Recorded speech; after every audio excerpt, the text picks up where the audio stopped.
of the aircraft used in the Vietnam War, painted this way with black on the bottom and green camouflage on top, since many of the missions over North Vietnam were flown at night.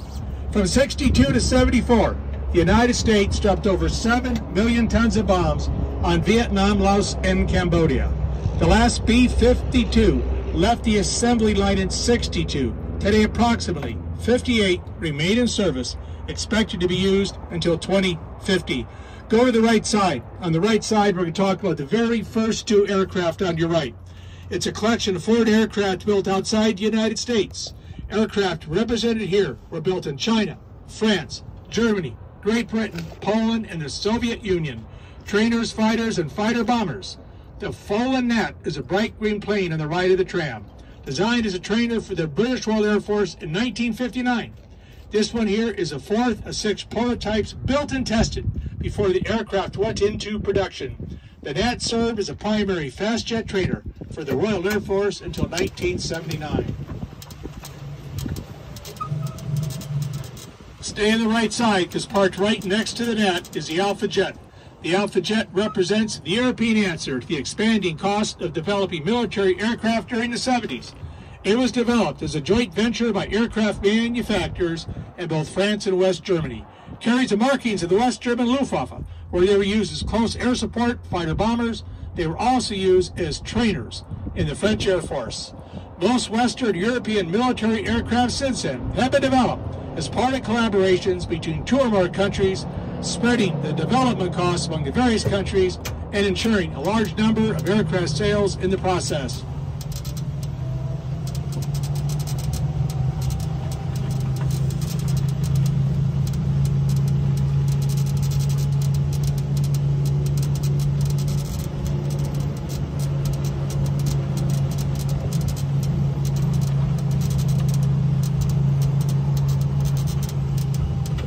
Okay, folks, on the right side, go to the right side. We have our Soviet-designed jet fighters. We'll talk about 2 of them. The first one on the right, the last one we go by. The first one on the right is a 2-seat MiG-15 trainer dating from the 50s. The last one on the right is a MiG-29 interceptor from the 80s.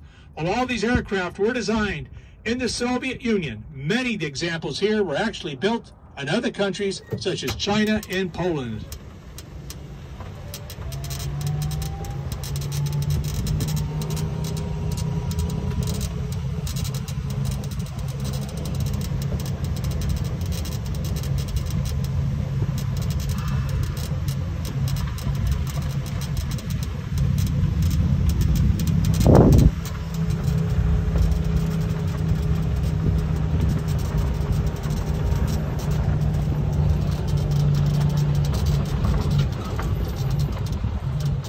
On the left of the tram is most of the museum's collection of helicopters.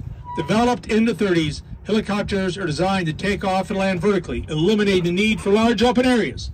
Extensive use in the military, carrying troops, cargo, and as armed gunships. Civilian operators have also found them valuable. Law enforcement, search and rescue, air ambulance, firefighting, and cargo shipments. On your left is a green helicopter with a red cross on the nose.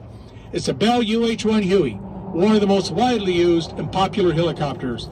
The Huey was introduced by the Army during the Vietnam War, became one of the symbols of American involvement in the war. Marked as a medical evacuation aircraft responsible for taking wounded soldiers from the battlefield to the hospitals. The use of these helicopters saved the lives of many soldiers who would have died before they could reach treatment had a medevac helicopter not been available.